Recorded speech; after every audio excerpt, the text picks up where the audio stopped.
A couple of disclaimers before starting the video. This is purely a hypothetical scenario.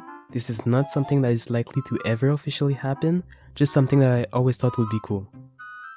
Also, while doing my research for this, I came across the fact that fans already made this concept a reality in the form of mods. I didn't really look too much into it as to not influence my creative process, but I obviously had to share this with you in case you didn't already know. From what little I could gather, it seems that they took a lot of creative liberties to expand the Zelda universe. I'm not criticizing here because I think it's really cool and interesting, and I will probably look more into it later. But for the purposes of this video, I will try to keep things as realistic as possible, even if I do incorporate some things that are a little bit more headcanon. The Legend of Zelda has had its fair share of wars that happened in the course of its timeline, but we rarely get to see any of them because of the focus on the adventures of the different links we get to play as. Wars like the Interloper War, the Imprisoning War, or the Hyrulean Civil War. When I first came up with the concept for this video in my head, Age of Calamity wasn't even announced yet, so the concept of portraying an off-screen war through a spin-off game was at the time more original. Nonetheless, Total War is probably a franchise that Nintendo would never actually work with because of its more violent tones, something that Nintendo usually shies away from. But what is Total War for those of you who don't know? So it's a strategy game, not unlike games like Civilizations for example, where you control a nation or a faction and through diplomatic, economical or militaristic means, you get to expand your territory and accomplish whatever is the goal of the character you play as. Let's be honest, it's mostly militaristic. This game is called Total War after all. But what differentiates Total War from other similar strategy games is the complexity of its battle system that simulates perfectly the feeling of being a general of a massive army. The setting for Total War games are usually from the medieval period or before, and represent either somewhat historically accurate events or fantastic or romanticized tales from the past. But the games that interest us more in this video is the Warhammer branch of Total War, because it is also a heroic fantasy setting like The Legend of Zelda, and would be the most similar representation of what a Zelda Total War game could be like in terms of mechanic and army composition. For this video, I feel that out of all the time periods in the Zelda lore, the one that would fit perfectly with the overall gameplay of a Total War game would be the Hyrulean Civil War. The only time where I feel that the fate of Hyrule is somewhat political and not just a fight between good and evil. Well, at least in the origins of the conflict. A conflict of this nature is, I believe, much more suited to a game like Total War than it would have been for a Warriors game. Though I am not personally a fan of the Warriors formula, I have to admit that it is great for stories like Age of Calamity. But as previously mentioned, a story like the Hyrulean Civil War focuses more on conflicts about territorial disputes, economical and militaristic alliances, and the various wants of the different leaders. Also, the amount of eligible heroes to choose from is a bit limited in my opinion. The different factions of the game would be the Hylians, the Gorons, the Zoras, the Gerudos, the Sheikahs, and the Kokiri. Actually, the Kokiri would be part of a bigger faction that I would call the Forest Spirits. That would include the Deku tribe and other creatures such as the Skull Kids. The last faction would be called the Forces of Evil. I hesitated to call them the Demon tribe, but that wouldn't really fit in the Ocarina of Time's plot. The one thing that Hyrule lacks is the presence of more settlements and strategic spots. So for the purposes of this video, we have to imagine that a couple more settlements exist. It's like a non-canonical version of Ocarina of Time's Hyrule. But we do have a pretty clear idea of the territory of each faction. There's Hyrule Castle, Castletown, Kakariko, and Lon Lon Ranch for the Hylians, though Kakariko used to be the Sheikah's only spot. Death Mountain and Goron City for the Gorons, Lake Hylia and Zora's Domain for the Zoras, the entire forest for the Kokiri, and the entire desert for the Gerudos. We also pretty much know that the desert, the Death Mountain area, and potentially even the forest are way bigger than they appear to be on this map, so we have to imagine that some of the places covered by clouds are all part of the different territory of each of these factions. So this is pretty much what the map will look like at the beginning of every game. If you take for example the isolationist Kokiri, the imperialistic Hylians, and the belligerent Gerudo, they all make for an interesting political landscape that fuels this war and makes it the only one that isn't about a black or white fight of good versus evil. But let's say for example that you wanted to take control of the Zoras, break your alliance with Hyrule, conquer Death Mountain and the access to its mines to become the #1 economic power of the region. A game like Total War would make these crazy what-if scenarios possible. Okay, so for the story, the main storylines will be separated into 3 acts that I will call eras. The first one would be the actual Civil War, and the other 2 would be a reimagined version of the events that took place in Ocarina of Time. The Gerudos is a faction filled with skilled warriors and a large population.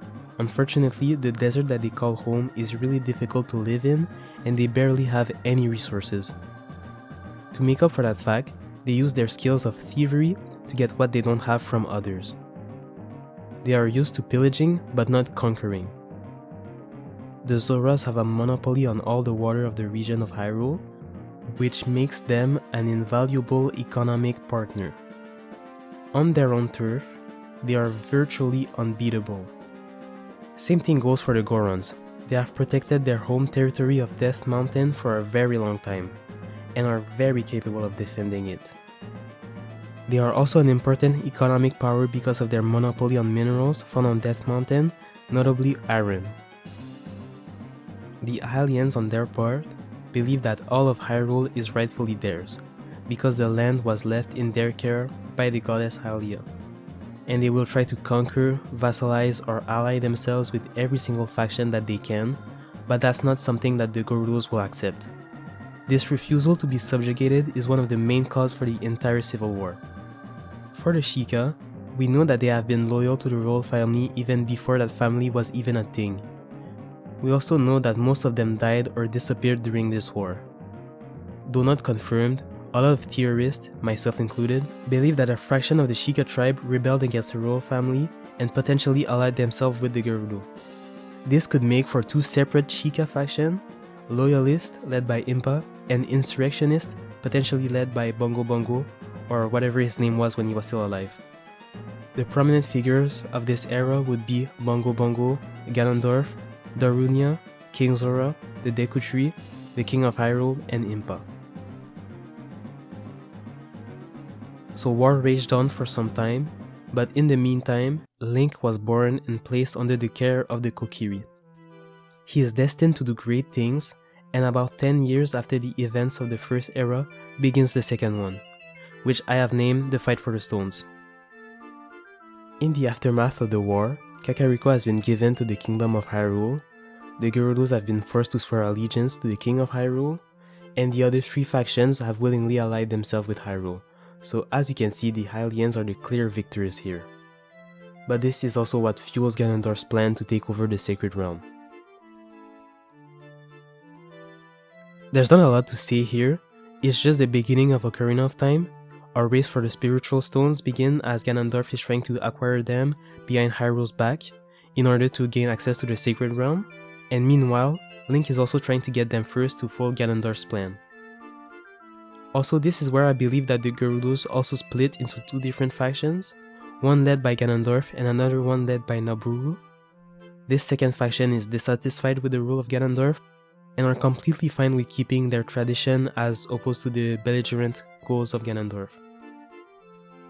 They could be called the Gerudo Rebels or something like that. So the prominent figure of this era would be Ganondorf, Nabooru, the King of Hyrule, and Impa. Since the Sheikah are pretty much all wiped out at this point, Impa essentially becomes just a Hylian general. This is also the first appearance of young Link, who fights with the Forest Spirit faction because he grew up in the forest with the Kokiri.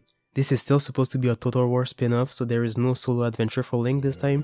He gets the help from the Kokiri and all the other Forest Spirits. Darunia and King Zora are also still there. And the last era, the Imprisoning War. This last scenario is basically the events of the second half of Ocarina of Time mixed in with some elements from the Imprisoning War. In the sense that this is a massive war against Ganon and his army, where the 7 sages are prominent figures. But the biggest difference between the real imprisoning war and this is that Link is also there. So about 7 years after the events of last part, Ganondorf and his army of monsters control most of Hyrule. But Link, with the help of the Master Sword and the mysterious Sheik, he manages to save and recruit the 7 sages to defeat, or not, Ganondorf. So the prominent figure are Adult Link, obviously, Ganondorf/Ganon. He now fully controls the forces of evil, as opposed to the Gerudo who are being overseen by Twinrova. There's also Sheik/Zelda, and the 7 sages. There would also be a free play mode where we could completely change the behavior of the different factions, like for example an expansionist Kokiri tribe or an independent Sheikah faction. Just something to let you play around with different what-if scenarios without being too much restrained by the story. The time frame also being at the very least 17 years also makes for the possibility for a lot of different things to happen. Which is one of the main reasons why I think that Total War and The Legend of Zelda would be awesome together. And now just for fun, let's look at some army compositions. For the Hylians, their prominent characters would be Link, Zelda, and Roru. There would even be potential to try and make Link's father an actual character that could have been prominent during the war. The Sheikahs would have Impa, Sheik, and Bongo Bongo. The Gerudos would have Ganondorf, Nabooru, who would have 2 forms, her Gerudo form and her Iron Knuckle form. There would also be Kume and Kotake separately, and they will later fuse to become Twinrova. Sadly, the only prominent characters for the Goron would be Darunia and Link. Not this Link, that Link. But I guess if you really wanted to, you could make the case for Big Goron to also be a prominent character in this game. The Zoras would only have Ruto, but I guess we could imagine that the king is in a similar situation to Robert Baratheon from Game of Thrones. So basically that during the war, he might have been a more competent fighter, but after he got complacent and lazy. The main characters for the forest spirits would be Saria, Young Link, and Maido. He does actually have a town named after him in Zelda 2, which would be explained in this headcanon as him being a war hero in the fight against Ganon, like the 6 other sages who also have towns named after them in Zelda 2. The forces of evil would have Ganondorf, who later transforms into Ganon, but there would also be Phantom Ganon and Dark Link. Now for the actual units that make up the different armies. First, the Hylians would be the basic human archetype, so they would have cavaliers, soldiers with spears, swordsmen, archers, etc. They would also have access to magic, light magic in particular, because it often seems to be their forte. They would also have access to siege units, because I believe them to be one of the most technologically advanced factions in this world. They would also field some Sheikah troops. Speaking of the Sheikahs, they are often represented as a shadowy ninja-like tribe, but they are also usually proficient in magic and technology. Even though there aren't a lot of them, their units would still be strong, but they would prefer stealth and mobility over anything else. They would also have the best siege units in the game to represent their affinity with technology, and their main elemental magic could be shadow magic. The Gerudos would be among the best army in the game when it comes to their soldiers, with their spear fighters and their elite dual-wielding scimitar users. They would also have some of the best cavalry and archers. The Iron Knuckles would be their special heavy unit. They could maybe even specialize in earth or sand magic, or maybe even fire or ice like Twinrova. The Gorons would be slow but powerful and probably very fun to use. Their basic infantry would just be dudes walking towards the enemies and fighting them with their fists. Their more elite troops would fight with hammers. For ranged attacks, they would probably just throw rocks. Their special unit would be the Big Goron, so just a massive Goron who would have terrifying attacks. Their only real mobility would be a unit that would just get into a ball and start rolling around at the speed of sound. Okay, maybe not the speed of sound, but you get what I mean. The Zoras are a proud warrior type that will usually fight with spears or harpoons. They could also have a unit that could do stuff similar to what we see Zora Link do in Majora's Mask. I guess you could call them Zora fighters or something like that. They would have water magic, and I think that they should also be able to control very powerful sea creatures, maybe like a giant Octorok for example, or maybe even Jabu Jabu, but that might be like a bit excessive. And if we look at other less traditional versions of the Zora, like the one from Phantom Hourglass or the Salt Sea Zoras from the Downfall timeline, we could even try to make up Zora units with those traits, so like a bulky swordsman Zora, or a Zora that can spit acid. The Forest Spirit faction would have a Kokiri infantry that would fight with little swords and wooden shields, and their ranged unit would use slingshots. They would also have some sort of forest magic. The rest of the army would be made up of Deku Scrubs, who would fight at range or fly towards the enemy while dropping Deku nuts on them. They would also have Deku Babas, both big and small. And we can't forget about the Skull Kids. The Forces of Evil main force would be composed of Style Childs. Since we already see them being militarized in Majora's Mask, they would be a cheap but numerous force. The Stalfos would be a more elite and durable option. They would also have Lizalfos and Dinalfos, who would be a more mobile unit capable of flanking the enemy. They could also have Rides, who would be a more gimmicky type of unit that could maybe spawn behind or underneath the enemy. The most elite force in the army would be the Moblins, since they are Ganon's most loyal soldiers. Other enemies in the game could also work, but I mainly associate these as the main components of Ganondorf's army. Finally, the various bosses of the game would be the most powerful units in the game. Thank you for watching this video. I've been thinking about it for a really long time. In fact, since before I even started this channel.